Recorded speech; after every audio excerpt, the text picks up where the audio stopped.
Who does the best infotainment system out of Audi, BMW and Mercedes? To find out, I'm going to compare 3 different cars with similar prices that each showcase their maker's latest kit. So we have an Audi Q5, a BMW 5 Series and a Mercedes E-Class. Right, let's start by seeing what is standard in each of these models. With the BMW 5 Series, you get a 10.3-inch screen as standard. Also included is a digital instrument cluster and satellite navigation with real-time traffic updates. You'll need to pay extra for Apple CarPlay though, and Android Auto isn't offered at all. A head-up display costs £995, which is more than the £825 Audi setup and £95 more than on the Mercedes E-Class. Meanwhile, the Q5 gets as standard a 7-inch screen with Apple CarPlay and Android Auto. But for between £1,100 and £1,600, depending on the model, you can upgrade this to an 8.2-inch display, which also has a faster computer processor. You can then go on to pay an extra £250 for Audi's Virtual Cockpit digital driver's display.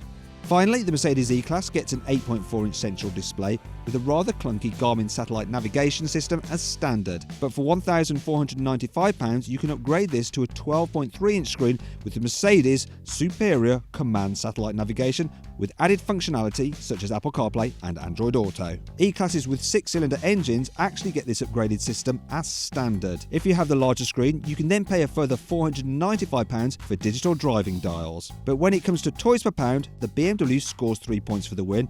The Audi follows up with 2 points for second place, and the Mercedes takes a point for third. When it comes to screen sharpness, the BMW's iDrive is by far the clearest and most colourful here, even if Audi's MMI system, complete with its gorgeous Google mapping, runs it very close. If size matters most, the Mercedes is the one to have. It's got a 12.3-inch screen in comparison to the BMW's 10.3 inches and the Audi's 8.3 inches. Although it's big and bright, the graphics of the Mercedes just look a little plain compared to the other two cars, proving that size isn't necessarily important, it's what you do with it that counts. So for the displays, the BMW picks up 3 points, the Mercedes 2 thanks to its larger display, and the Audi comes last with 1 point. Now then, it's time to look at the satellite navigation systems. And let's start by comparing loading times. The quicker, the better. I've plotted a route into each of these 3 systems, so let's see which is quickest. As you can see, it's the BMW which loads the fastest, followed by the Mercedes. The Audi takes the longest to load, but it's the only one to plot 3 separate routes at once. The Mercedes and BMW work out just one and then give the option of a couple more once the first route is confirmed. Once you're on the move, all 3 of them seem to work very smoothly. But if I'm being picky, the Mercedes can sometimes be a little bit optimistic when predicting its arrival times. Once again though, when it comes to navigation, the BMW picks up 3 points. Second is the Mercedes, and third is the Audi, because it just takes the longest to load. Now though, it's a test of usability.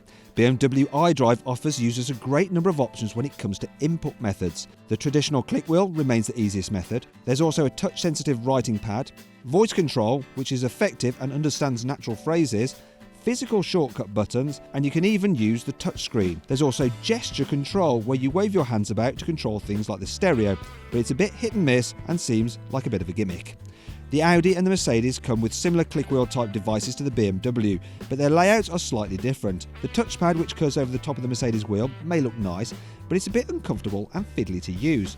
Also, the shortcut buttons aren't next to it but located on the main centre console, which seems a bit silly. The Audi has its touchpad ahead of the wheel, which doesn't look as pretty but gets the job done better. Plus, the shortcut buttons are nearby and easy to use. Not only are the BMW's controls well thought out, but the icons are laid out on the home screen in a tile layout, which looks modern and easy to understand. The front page of Audi's MMI is straightforward too. The on-screen menus feel very natural, as the curved layout of the home icons mirror the inputs on the control wheel. The Mercedes layout is a little more fussy compared to the other two, plus the menu bar is a little bit more confusing.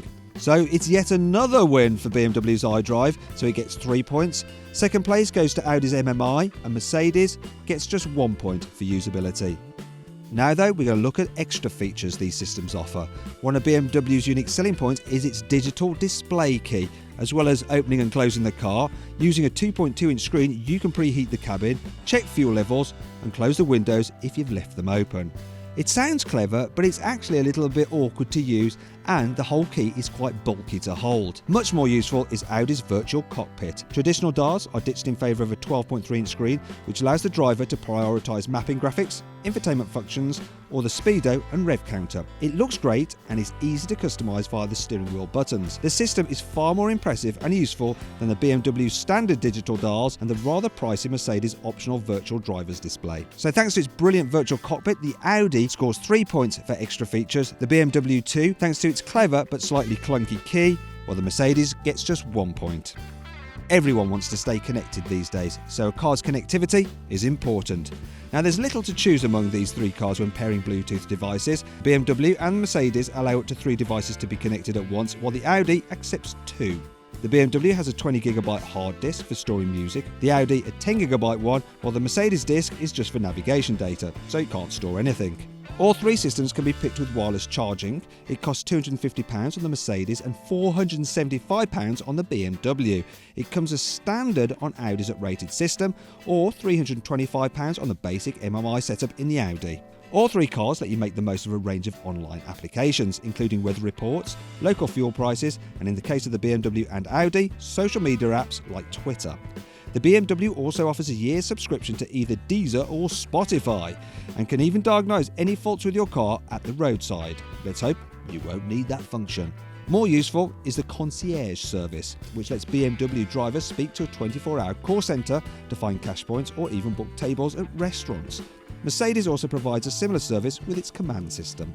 It's a close round, but the Audi just edges it and gets 3 points, thanks to its superior online apps and its wireless charging function. The BMW gets 2 points thanks to its big music storage capacity and the concierge service, while the Mercedes gets 1 point. So then it's time to tot up the scores, and bringing up the rear on 8 points is Mercedes with its COMAND system. It looks slick and is colourful, but fiddly input methods, a lack of fancy features and underwhelming graphics means that it's not quite as good as the other 2 systems. Audi's MMI comes second. It looks fantastic, is easy to use, and when paired with virtual cockpit it feels the most futuristic here. It ends up on 12 points.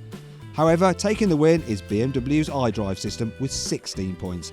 It has razor-sharp graphics, comes packed with features, and crucially, is the easiest to use. If you click on the pop-out banner in the top right-hand corner of the screen, you can go to carwow.co.uk to compare offers on any new car. Also, click on our logo to subscribe, and click on the video windows to watch the in-depth video reviews of each of the cars featured in this video.